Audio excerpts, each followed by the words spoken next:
welcome to Battle Streams of Middle Earth, and welcome to Damian's hobby vlog number 36. Well, that took a while. Oh yes, we're back. We're back with a new vlog. And of course, if you're new here, welcome to Battle Streams of Middle Earth. The point of Battle Streams of Middle Earth is a channel that we set up to help hobbyists all around the world clear their backlog. And we do that in a number of ways. One of those is that we have regular live streams on here. We look through DXD's Partwork Battle Games in Middle Earth, and we all have a hobby hangout, normally a weekend, where we paint for a few hours together, just a model on theme, and just help to paint for the fun and the love of the hobby, and help to clear those backlogs. And the other thing I do on here is I track my own hobby journey and my own attempts to clear that backlog. So that's kind of what we're about. And if you are new here and you like the sound of it, click that subscribe button down there, please, and tell your friends about us. And consider joining our Patreon community, which is the coolest group of nerds in all the lands. So, yeah, I'm back. It's been a while. This is crazy. I've just updated things.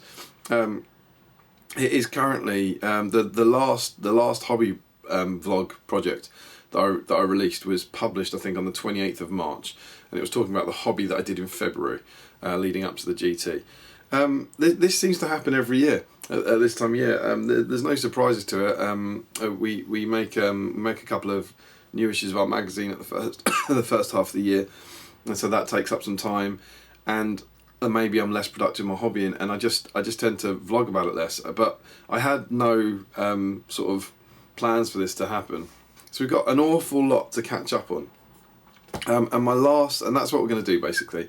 And the reason, the real incentive for me to get back behind the camera on this is that I'm gearing up towards ending the year on what will be August, September, October, November, like 4 months, all gearing up to Throne of Skulls.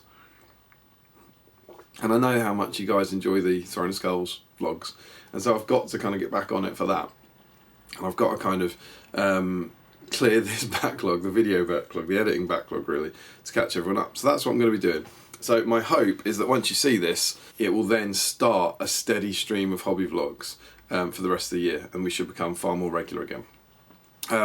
So apologies, it's been really nice that I've had some really nice messages from people saying they miss the hobby vlogs and they're hoping they get back, and it's all very happy, positive messaging, no one complaining about the missing content, and so that's really encouraging. And I do like doing them, but as I've always said on this channel, my hobby is my hobby, and it's meant to be fun, and I'm meant to enjoy it. So I'm only going to do it when I'm happy doing it and I'm enjoying it. I'm never going to stress myself out to make this kind of content and stuff, but I do want to document it. I like looking back on it, so I want to make sure I catch everything. So this hobby vlog is basically going to be a big old catch-up vlog of about 4 months worth of stuff, which I'm quite looking forward to do. Now the first thing I have to do for any kind of like long-term watchers will know that the last thing I told you was I was painting all my stuff up for the GT. I was very excited to paint up a lot of Orcs, a lot of Mordor Orcs, to lead for Sauron to go to the GT with. And I said I'd come back with a review, and I meant to do that. I truly did, and now here we are, 4 or 5 months later, out from the GT, and I don't have a clue what happened. So, whilst I'm not going to do the hobby review I would normally do, because I just can't remember it in any form of detail. What I will do is just kind of run through. I've got my phone that's got some photos on it, and I've got my little book which has got some notes in it. So I'm just going to run through, hopefully super quick, the games I had, just to kind of thank my opponents and all that. So yeah, my armies that I took in the end, I can't remember if I'd decided this on the last vlog, but the armies that I took were basically Sauron, a Taskmaster, and a load of Orcs. Which is the one I was really excited to use, because it was all kind of themey, and it was the stuff I've been painting up in the last kind of 3 months. And then I also took, I always try and take thematically opposed armies to the GT, so I also took my last alliance force. So I had Gil-galad leading a load of elves, and I had Elendil leading a load of Numenorians. And I know what the competitive players will say: you just take Elendil and have him on his own, and then you just max out with elves because the elves are better than the Numenorians. But I just don't care. I just wanted, I was going for thematic reasons, so I took like big warband of each. So the first game I played was against the wonderful Shane Carville-Moore, and we got drawn at whole ground, and I got to use my Mordor force, and I'm looking through the photos, and Shane had a kind of, I think it was a Lothlorien Rohan alliance. He had Galadriel, Eowyn and Merry, possibly as the Dernhelm profile, and we ploughed in. And we all piled into the middle. I seem to remember trying to do my best to do terrible things to Galadriel with Sauron, much like in the Rings of Power. He just wanted a cuddle, really. He just wanted to fancy her. And I don't really remember. I'm kind of looking through the photos here, but it seems that basically I ploughed into the middle and then things didn't go well. I kept trying to get her for reasons I can't remember, like to kill the leader or something. I don't know. But it looks as though we piled into the middle, and unfortunately I did not successfully hold that ground, and Shane came away with a 6-4 win. So I lost that, but Sauron survived and was cool. And I think I remember just thinking, even then, right then, that I missed having not other heroes. I had the Taskmaster to kind of boost. The plan was always that he would be the heroic moves, and that as long as I got lucky on the 4+, I would get more heroic moves out of him than I would out of a captain to save Sauron's might for the ring. And I think I very quickly worked out that I would still need to use Sauron's might for heroic moves and that kind of thing, and just hope that things would be all right with the ring. They weren't that, and Sauron didn't go down. But it was great. It was great to play Shane, and started off with a loss. I then went into game 2 against Thomas Underwood, and that was divide and conquer. And obviously, as per the GT, I was using my last Alliance army, and that was super cool. He had a kind of Mordor army with a ring raid. He had the Witch King on fellbeast. He had some Morgul knights and that sort of thing. And I think he just his army was just a bit better than mine, really for that particular assignment. He had the Witch King to shut down Elendil. I seem to recall he did terrible things to Elendil or Gil-galad quite early. I think he kind of caught him, and bad things happened or something. I'm looking at this, and neither of them. I killed Shagrat. That sounds exciting. Neither of them are particularly 8 wounds. Elendil must have survived, but it looks like Gil-galad maybe was killed. I don't cross off their last wound, but he got down to 1 wound, so that must have been very sad for him. But it was really good. I remember really enjoying the game, and we actually had a sort of weird situation where we were right on the cusp of another turn, and I can't remember which way around it was because it happened in 2 games. It happened against Ben, and I think this one it would have helped him to play another turn, and I would have won if we didn't play another turn. And he went, "Shall we play another turn?" I went, "Yeah, sure, let's play another turn." And I just didn't care. I was very much at the GT just to enjoy myself, and we were having such a good game and I was enjoying it so much that I was just like, I'd rather have another turn of fun and lose a game that I don't care about than disappoint someone, basically. It was one of those things where you got 30 seconds on the clock and they've said, "Oh, I don't think you should start another round," but I was like, "No, let's play another round." And so a 6-3 loss to me. So both my armies started off with a loss. Fantastic. And then the final game of day 1 was Fog of War against James Richardson, which was a really cool game. I was using Sauron again, and we were on a kind of Osgiliath ruin table, which was quite cool because I think at that point that was possibly my first Warhammer World event since they'd released those that bits of scenery. So we played that, and then he picked a hero to protect and a hero to kill and a piece of scenery to grab, and I did the same. And that's about all I can tell you about that. I've got I remember he had a scouting force, and they fled round the flanks. And there's a cheeky little elf who got all up in the business of one of my buildings, which was very upsetting. And I remember Legolas doing some super heroic. He had Legolas. If I hadn't said that, he had like a Mirkwood army. And I remember Legolas doing some super heroics for him. Who did he have? He had I think he had Thranduil, Legolas, and a Palace Guard captain. And yeah, Legolas did some great heroics for him, like sniping down the line, which was quite cool. And it ended in a 9-9 draw. There's a massive fight in the middle where Thranduil and Sauron were really involved, and again it looks like I killed Thranduil because he's down to 1 wound and no fate, and then you'd think he'd be crossed out, I think. So I did kill Thranduil with a combination of like Chill Soul or maybe even in combat, and Sauron survived. And I remember doing I was very, very pleased that I managed to grab my scenery objective right at the end by something like barging with Sauron. I think there was 1 model each on it, or something. Maybe there were no models on it, or I can't really remember. But I'm looking at it, and Sauron and a Warg ended up touching it, and I think the warg, if you can see this picture, the warg was fighting an elf, so I was able to back away into the objective, which was spectacular. And I think but I wasn't sure that would happen. And Sauron had barged and needed to roll a 5 or a 6 or something to reach the objective, and he did. So he barged into it. But then everything else had gone wrong. He'd obviously, I was obviously trying to protect the Taskmaster. He was trying to kill the Taskmaster. That's my only other hero, and he killed him. I can't remember who I was trying to kill. But I must have killed him because it ended in a 9-9 draw. So that's really successful. I think that means... Doesn't that mean... I mean, I can't imagine we weren't broken. We must have... Do we all get 3? Maybe he wasn't broken. I'm looking at the picture, and there's very few models left.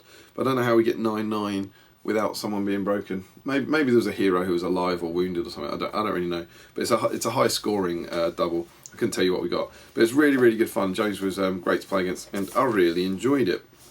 So then we went on to the fun of the evening bit as ever, which was the quiz, which is really exciting. Always look forward to it. Joe ran a great quiz, and this time I was on a team with Camille and Jay Acharya and Ryan Hinch and Jacob and James Braund and Callum and Mick were all on the same team, and we only bloody won the quiz, which was super exciting. So that was super cool.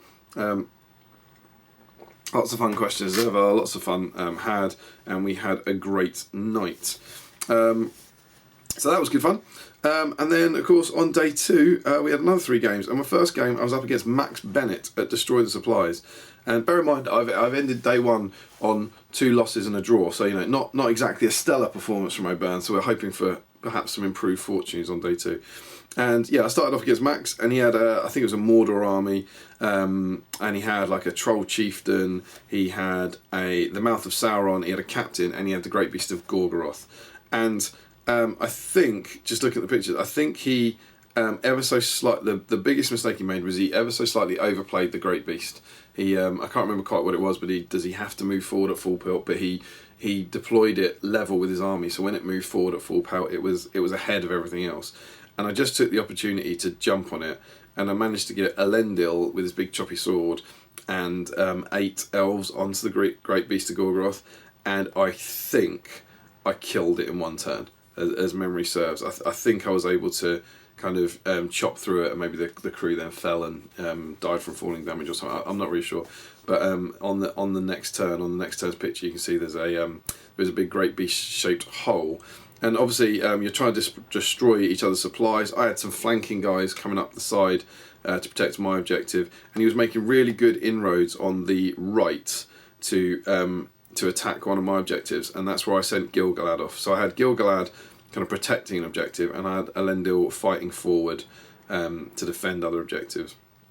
And as the game went on, Gil-galad did the really good work, kind of killing the Morgul Knights out on the side, and I can't even see where there's Elendil, and Elendil's kind of chopping his way through orcs, and I was trying to kind of keep the troll chieftain out of action.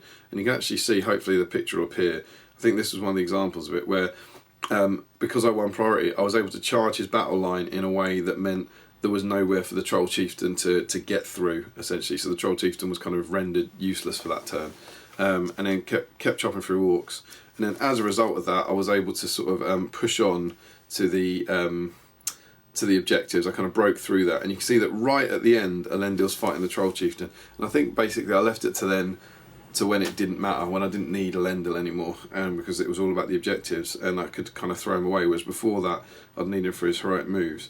And what you can also hopefully see is over on the right side, Gil-galad, having defeated the Morgul Knights, has now made huge inroads and shot up to the top to destroy an enemy supply. And I'm pretty sure I saved a might point specifically for that to do a heroic march. Was it heroic march? I can't remember. If he has heroic march, he did a heroic march. If he doesn't have it, he didn't do a heroic march. I'll tell you what it was. It was probably a combat. I think he charged an orc. I knew he moved faster than he should do. I think he charged an orc, heroic combated off, and went up to the. That's what he saved the might point for, and went off to the final objective. So in the end, it was a really fun game, really well hard fought, but I managed to get a win. I got a 12-1 win at that. Again, great opponent against Max, which was lovely. And then my penultimate game was against Ben Davies, who's fast becoming a kind of regular opponent of mine at Warhammer World. We always seem to get drawn against each other, which was cool. And this was Lords of Battle, and Ben had his kind of army of choice, which is his Angmar force, and he did really well. He had this kind of, we were playing on a great board, and he had a really cool army. He had Gullivar, and he had, I can't remember exactly, he had a couple of, I feel like it was a fun Angmar army to play against because it didn't have all the nasty tricks. I feel like he had Gullivar, he had the Witch King on horse but no fellbeast, and he had Berda, and maybe he didn't have a Barrow-wight. I don't know, I can't see a Barrow-wight there. He had spectres and stuff, I can't remember. But anyway, I've got this giant picture of him fighting Gil-galad with Gullivar, and I can't remember the details of this, I truly can't, but no, hang on, maybe it's a Elendil. I've got a Elendil with a cross through here. I think what happened is he charged Elendil with Gullivar, and I was fine with it. It was great. I was like, okay, well, you know, we're both fight 7. I can't remember quite what he was doing, but it was like I was thinking, I'm gonna win this. And then he did something. There was a bit of a Hail Mary shot that came off for him, and it was, I think he immobilised Elendil somehow, but then it'd still be fight 7. Maybe just bet on that. I think that's about right. I think he immobilised Elendil, and it got through. And so it basically, I can't remember if he knew. Maybe immobilised him first. But he immobilised Elendil, so he couldn't call heroic actions. And then he charged Gullivar in. I think that's it. So he was playing a massive risk that was like, if he won the fight that turn, and won the roll off, he'd kill Elendil because Elendil couldn't heroic strike. But if he lost the fight that turn, then Gullivar was suddenly overcommitted behind my line, basically. And big props to Ben for a ballsy play. He won the roll off and he slaughtered Elendil, and that instantly was like, well, that's a terrible, terrible thing to have happened. So that basically, I thought the game was over, but I was then the picture I've got of is Gil-galad riding into Gullivar, and I don't think either of them died. Looking at this, I think they kind of bounced off each other for several turns or something. I don't really know, but I remember being quite proud of the fight that my army put up, and I feel like I almost undeservedly got back into it. And I remember it going. That was it. It was going really, really, really down to the wire, and we were really close. And again, we got into that exact situation. The score was like 7-8 or 15-14 or something like that. I don't remember. And we got into that exact situation where we had about a minute left. And I think this one was the other way around. So I think it was like if it ended that turn, Ben would win, and if we played another turn, I'd win. And it was the exact opposite the day before, where obviously what am I currently on? A win, a draw, and 2 losses.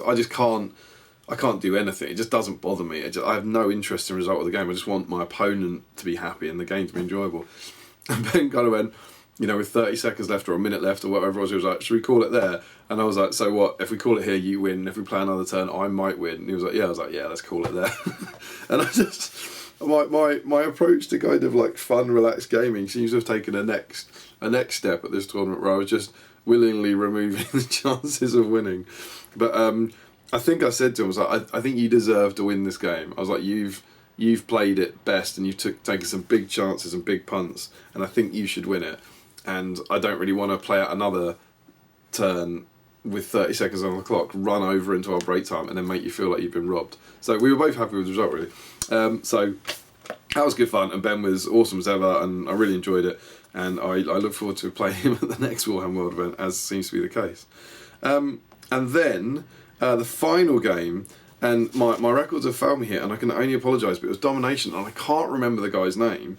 And he had Radagast Alliance, I think that's what it's called, or the Misty Mountains. It was Radagast on Eagle with a bunch of Eagles. And it was Domination.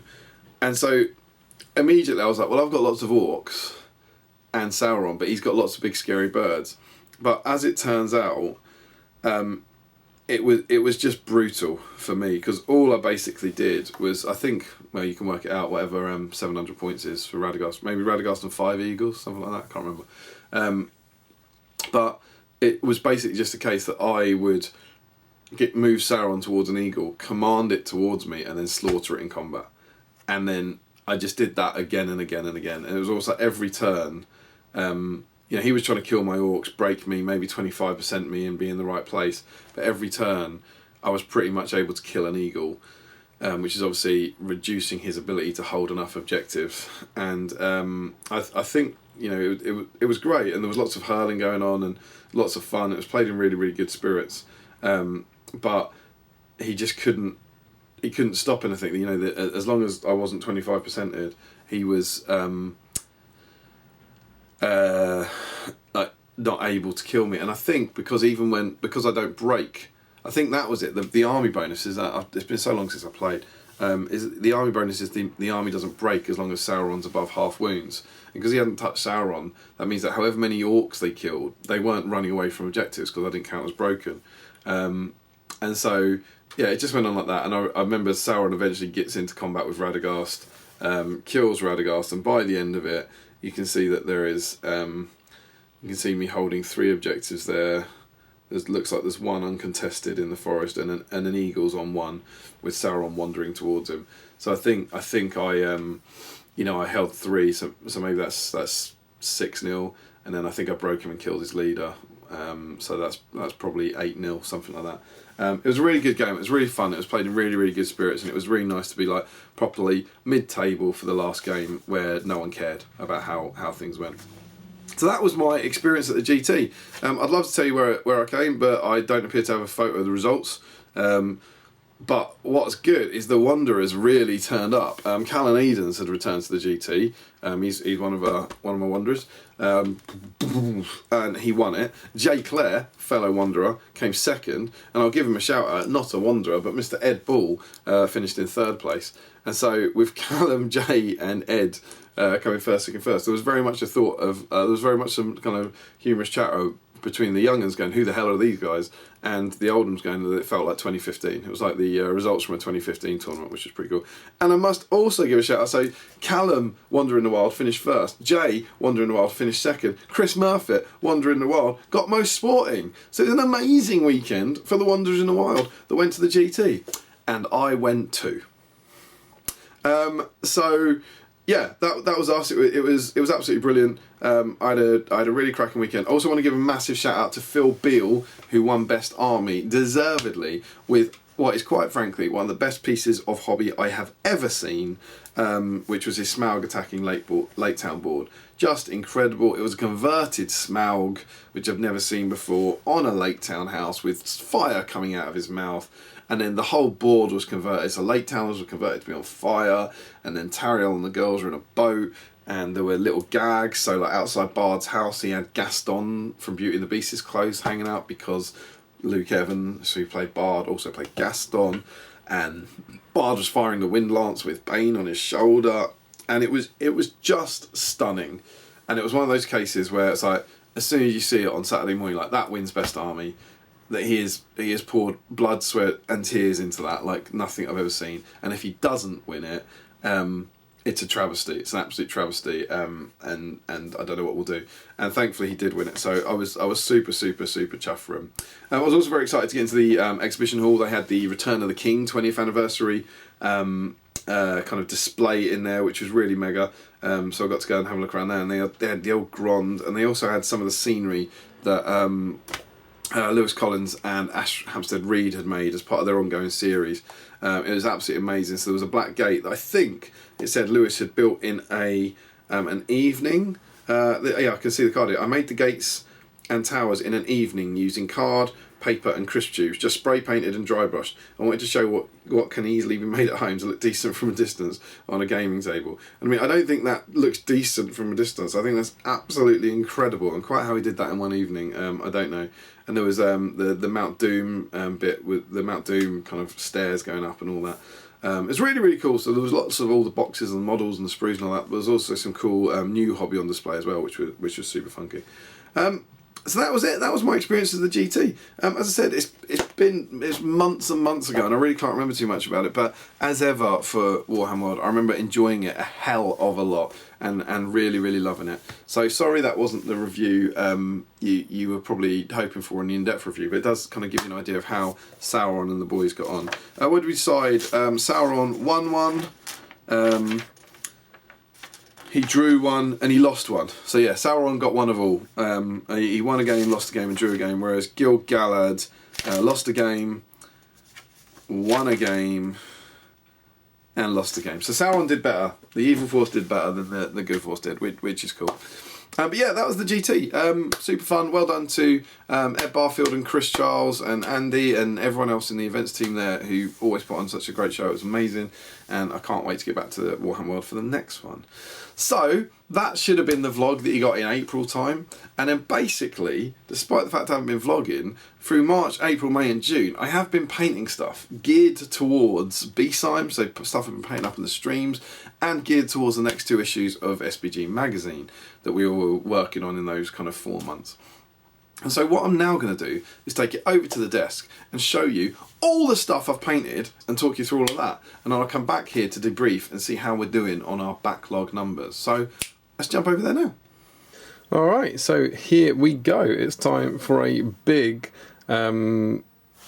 catch up on what I painted between March and June.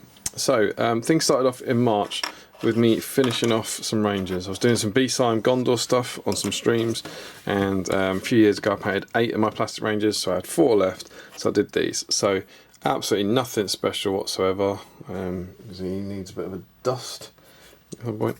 But I just painted the last 4 Rangers up that I had missed first time. I'm not going to go through colour schemes now. If you're interested in seeing my colour schemes, go and have a look at the hobby vlog I did on these last January. I think it called it Gondor January or something clever and hilarious like that. But I just did the 4. I wasn't particularly happy with the colour scheme I ended up with on these last time, and so when I replicated it this time I was similarly unhappy. But it didn't really matter. They're B-Sime models being painted up to clear the backlog, and painted they were. So you've probably seen me inadvertently working on those on some streams back around that near the start of the year. But yeah, 4 plastic Gondor Rangers was pretty cool, and they were swiftly followed up by my 3 Citadel Guard. These are. I am going to get my. There's my dusting brush. That's been knocking about. These guys seem to have a little bit of a cheeky bit of static grass on them, but these were given to me for Secret Santa in 2022. As part of my Gondor army. So for the first time I had some elites in my army that weren't Osculith vets. So I got sent 3 of these by my Secret Santa back at Christmas 22. Thank you very much. And towards the start of the year I painted these up as well. This was all building slightly towards. I was painting them for a stream, but also in issue 16 of SBG. My whole B-Sime Gondor army is there and gets a kind of big glory shot. So I wanted to add a few bits to it where I could. So these were kind of painted up with that in mind. Nothing special here. Again, I think I've gone a little bit further than some of my B-Sime stuff, but it is effectively just the same colour scheme that I've been painting all my B-Sime Gondor stuff with. So that's Steve's old How to Paint a Minas Tirith warrior, essentially. But 3 Citadel Guard, 4 elites, which were pretty cool. And then I've got 3 more guys who are a bit unique and special, because this guy is having a little dance. I'm sure you recognise him. Again, exactly the same, just my normal B-Sime colour scheme, including the edge highlight of the silver, which I am doing now. Looks pretty cool. One more. Oh, he's got another big hair on his helmet. Came out pretty well. As much as I speed paint these kind of B-Sime Gondor guys, the colour scheme does really work. I think it does pop. That's pretty cool. And the big question: are they leading a trebuchet or are they leading a Avenger Bolt Thrower? Oh, they're leading a trebuchet. So this was given to me for Secret Santa in 2023. So I don't know who my Secret Santa is for 2023, as is tradition, but yeah, I got this last Christmas, and it was cool. It's a really nice centerpiece to have for my B-Sime Gondor army. It was a pig to assemble, because I can't quite remember now, but there's not because it was fine. This is a fine cast version, not because it was fine cast or because it was metal, but the way you have to kind of assemble both sides whilst putting this in the right place and this piece here in the right place at the same time. It's just you need about 3 hands effectively. But I was pretty pleased with how it came out. It all looks kind of straight in the end and everything, and it all worked alright. You can see a couple of rough bits here. I had to do a tiny bit of crappy filling and stuff just to fill some of those gaps, but it was alright. And yeah, again, painted this up to get it done. Really, really simple. Use my kind of standard wood recipe, which is Mornfang brown for the wood, and then wash it with Nuln oil, and then dry brush it with a few colours. Probably, I think it's Steel Legion drab, and then Baneblade brown, maybe Rakarth flesh, something like that. That would be what I'd do. And it painted up really nicely. I'm quite happy with it. Still yet to use it.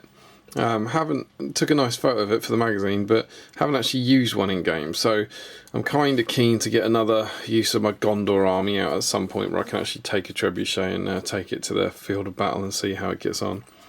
So let's pop him in there. So that was the biggest model by far that I've ever painted for my Beastheim Gondor army. And that was followed up with the smallest model I've ever painted for my Beastheim Gondor army, which is this dude. Peregrine Took, Guard of the Citadel. And he was painted up, I think I did him on a stream again. I did him like super quick to get him ready. I've never painted Pippin in his sort of armoured form before, and I had the old metal model lying around, and I just followed the painting guide that was in the magazine. So yeah, he's nothing special, but he's very much a kind of Beastheim model who's been painted to that Beastheim standard. And is now ready to have a Pippin in my Gondor army, which was pretty cool. So yeah, I painted the biggest model for the army and the smallest model, one after each other. So that was pretty cool. So I painted a whole load of Beastheim stuff throughout those, throughout kind of March and April really. And then I'm going to move these off because I then started working on some other things. So with all that stuff done, we had some models that needed to be painted for issue 16 of SBG, and that's then what I turned my hand to. And the first one I want to show you is something super cool, and that is this guy. So this is Merry from the original Games Workshop 1980s Fellowship. And the reason I did him was that in issue 15 of SBG, Stu Mack wrote an article about Merry, my favourite character article about Merry, and he had just got hold of some of these. Not actually this sculpt, he got the other sculpt of Merry from that period. And I've had the old Fellowship knocking around, and it just it was a nice little excuse to kind of get him done, as part of like Stu's, almost inspired by Stu's article. So I just had great fun for an evening or so, and obviously there is no colour reference for this because it's not like these are based on the animated films or anything. They're just GW inventions. But what you can hopefully see is I did take my cues from the Jackson film for Merry, where he's got a shirt and a cape, and so I gave him Merry's yellow waistcoat effectively, and then the green jacket that Merry wears. So I used the yellow and the green from Merry to kind of pick up on that.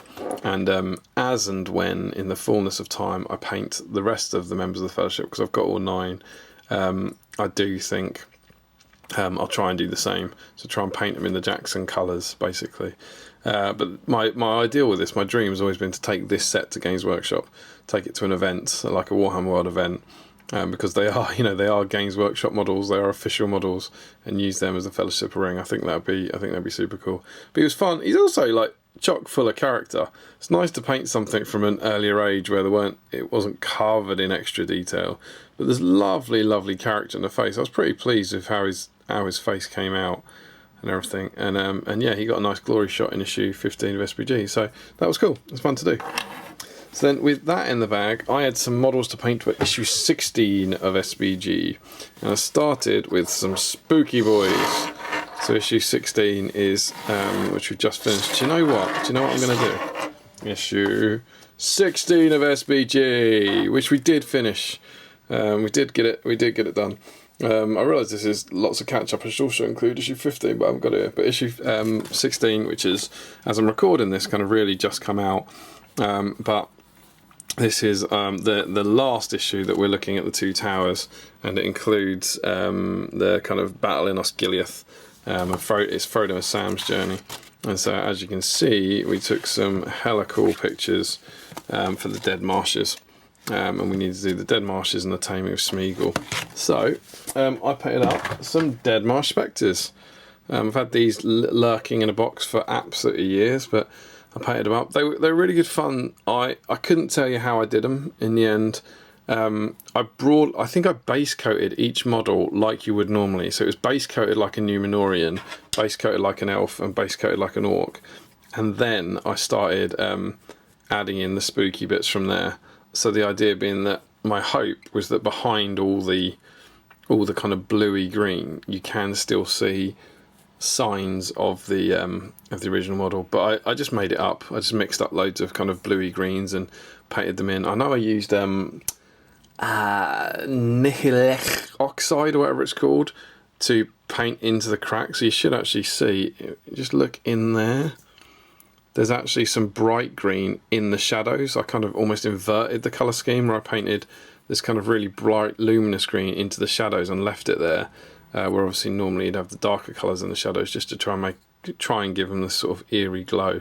But I was pretty pleased with how he came out. The orc is here.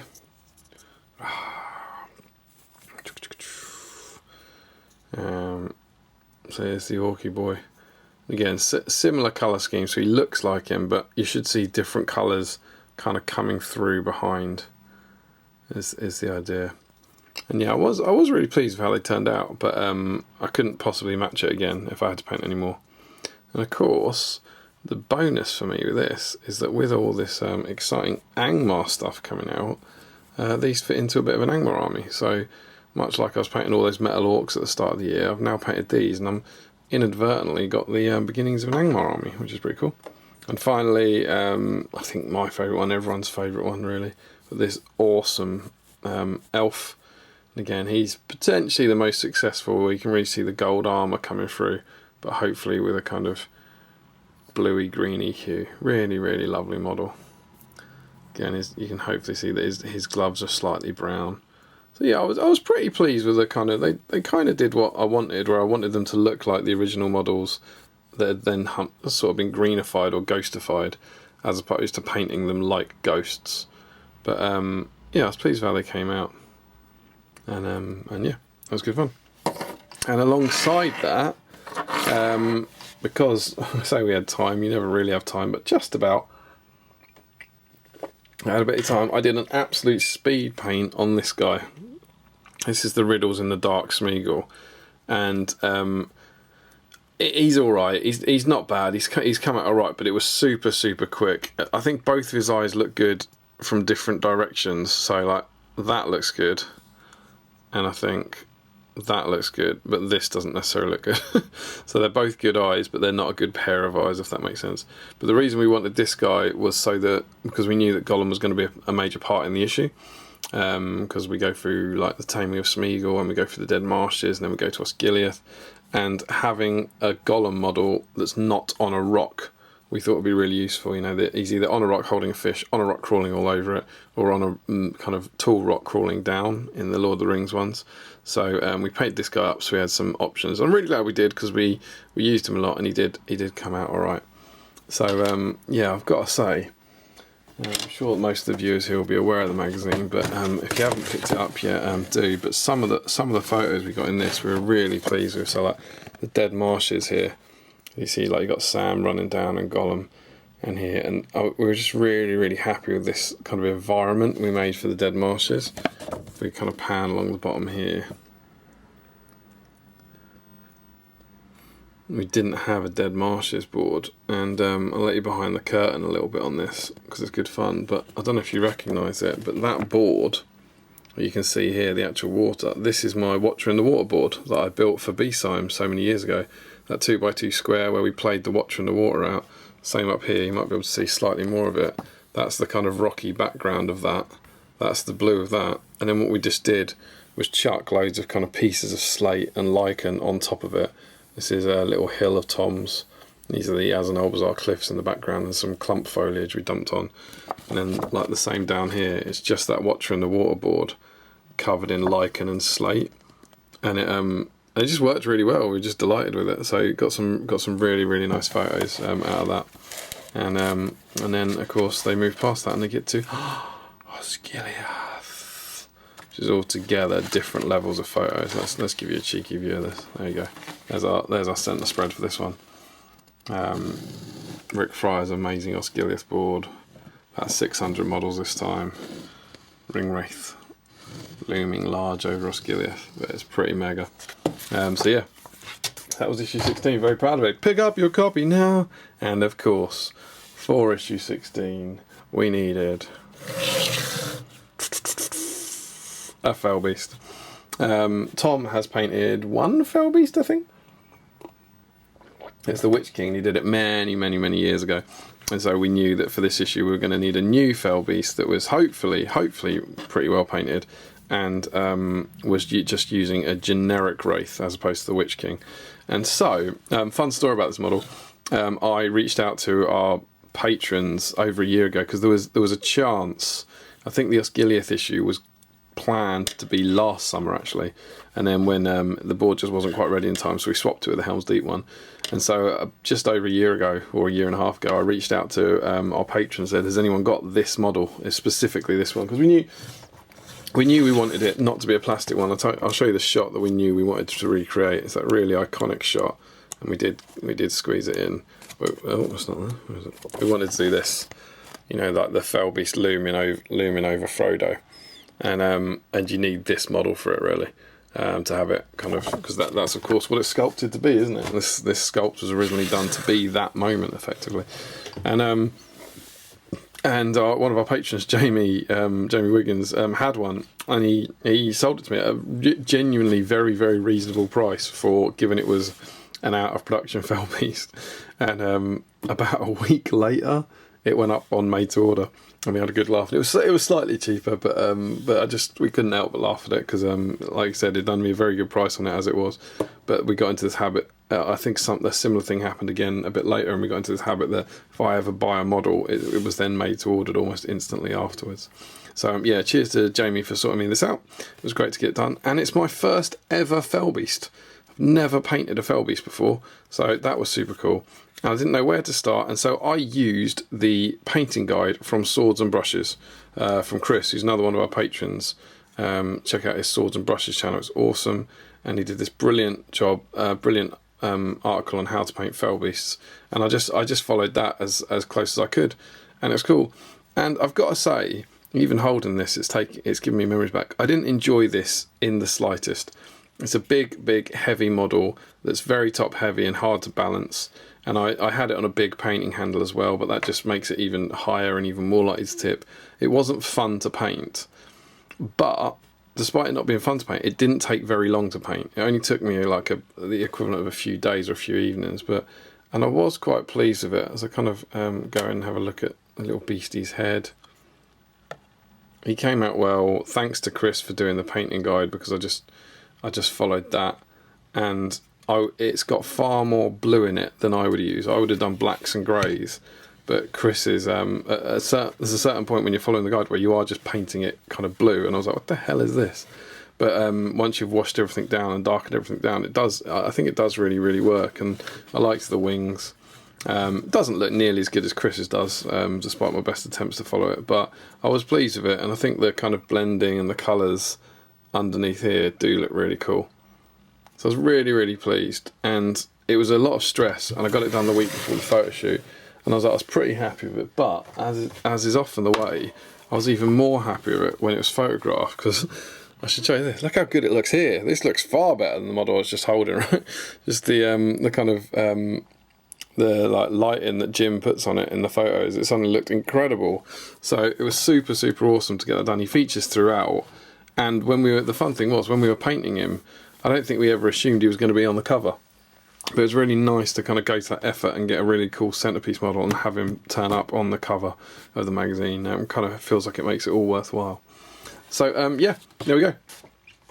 So that was my that was the kind of last model I painted before I turned my from, as I said, this period of sort of March to June, really, before I turn my attention to my Ardacon project, which we're going to get to in the next vlog. But yeah, there you go. I hope you like that. There's a catch up there. In total, is that 2, 4, 6, 8, 10, 12, 14, 16. These 18 models I painted over those kind of months. But I also made 2 issues of SBG, and 2 of those 18 models are kind of pretty big models, so I think that helps. But that is my that's the hobby that I basically haven't been vlogging about over the first few months of the year, and it's good to kind of get that all caught up, really. So yeah, I'm going to head back to the chair and kind of debrief and see where that leaves us for our numbers. So there we go. That was my March, April, May and June. A whole lot of cool hobby that I was very happy with. Loads more Beast Time Gondor, my first ever fellbeast, and some cool other little bits and bobs like Gollum and Dead Marsh Spectres and so on and so forth. So as you can see, whilst I haven't been blogging about it, I've actually been doing hobby. I've been doing fun hobby and enjoying it and painting lots up. But it's just, it's the arrival of these 2 bad boys that has the impact. So yeah, I think I showed this one off in the clip, issue 16, but we also did issue 15. And yeah, since the Orcs that I was painting up in January and February for the GT, we're also being painted up for issue 15 of this. We've got a wonderful picture down here of the kind of Wrath of Rohan. Is that going to focus? Oh, there we go. The Wrath of Rohan scenario, where the Riders of Rohan are attacking the kind of Uruk and Orc encampment, and there they all are. So they were all painted up for the mag as well. So obviously got them done for that, and had them. I think they were photographed in February, maybe. That wasn't the video called the Road to the SBGT. I think was it just the GT? What happens if we go back? That was the last one. Yeah, I'm just trying to remember, trying to get myself back in that headspace. So yeah, the last one was the Road to GT. The one before that was the Road to the SBG issue 15 photo shoot. So that was what the Orcs were painted up in January for, and we got them done and got them all photographed, and we released this in May at 7 Stones. So obviously ran 7 Stones as well in May, which was awesome as ever. Thank you to everyone who came and made it such a great success. I'm obviously biased because me and Tom run it, but on a personal level, irrelevant of what I think about the tournament, I just love that weekend so much. I get to hang out with some of my best friends in the community for 3 days, and we don't play, although we played some games on the Saturday, which is super fun. Some narrow scenarios, really good fun.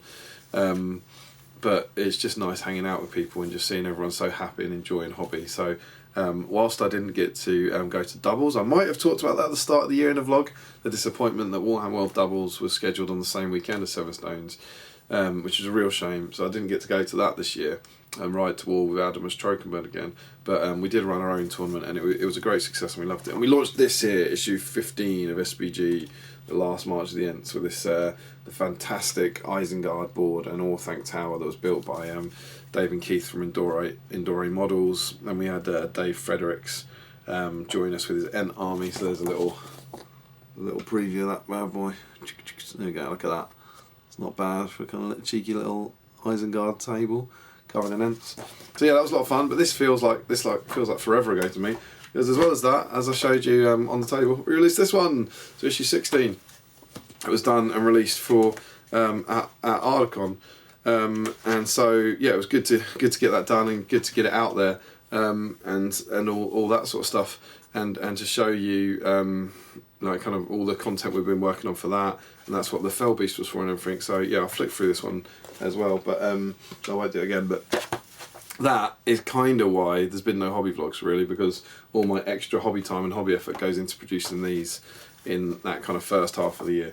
So really pleased to get those out, really pleased to get those done, because we've got a kind of quite tight schedule for SBG in terms of what we want to do, and we really needed to get those 2 out this year. So it's quite exciting to have done that. But yeah, it's cool. Yeah, so that was done, painted all that hobby, and it was a pretty good sort of 4 months. So with that done and with it shown off, we can then check in on our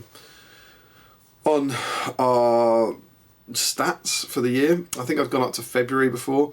So at the end of February, when I painted those Mordor Orcs, we'd bought 27 models, 23 of which were the translucent Army of the Dead, which are going to come flying into focus in a couple of vlogs time, I think, at some point.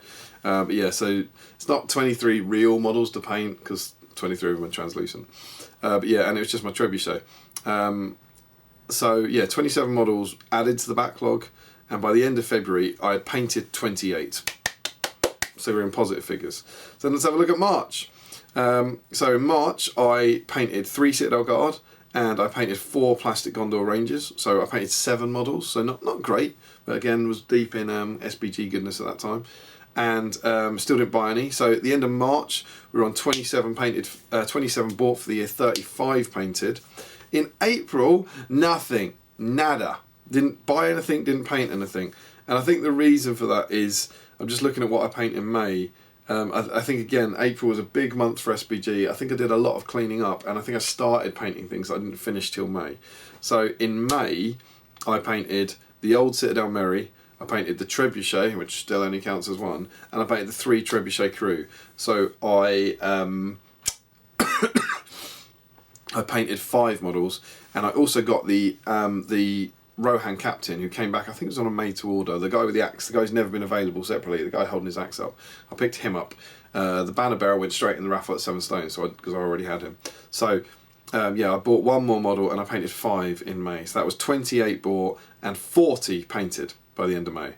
And then in June, didn't buy any models, and I painted the Fellbeast, which sadly still only counts as 1. I painted 3 Deadmarsh Spectres, I painted Gollum, and I painted Pippin, Guard of the Citadel, all for issue 16 of SBG. So in June, I painted 6 models, and I didn't buy any. So by the end of June, I had bought 28 models, and I'd painted 46 models. So, good numbers. I was positive. I was in the positive numbers. That was all good. But still quite a lot bought. But let's be absolutely clear. I can't clarify this enough. The Army of the Dead are 23 of those 28 models, and they're going to be done by the end of the year. So there's suddenly going to be, while we've got 23 bought models, there's suddenly going to be basically a free 23 painted models by the end of the year. So that'll be pretty cool. So I'm not too worried. We're looking good. And that was basically all the other stuff, all the weird stuff, all the kind of extraneous bits and bobs. And now, what you're going to see in the hobby vlog is this slow turn towards Ardacon. And obviously, as you can see, Ardacon's already happened, right? This was released at Ardacon, so I am recording this like after the fact to kind of go back and wrap up the year.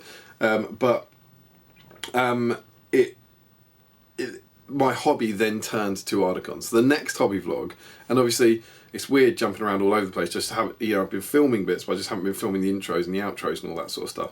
And so you're going to see all the hobby that leads up to Ardacon, because I filmed that, even though this hobby vlog comes out before the Ardacon one. Does that make some sort of sense? That the stuff you're going to see next has happened before this clip here happened, if that makes sense.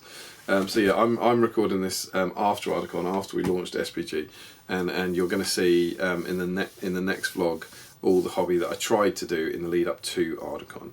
And as we'll see in that vlog, that hobby is also for Throne of Skulls. So I was using Ardacon as a way of getting some painting done first.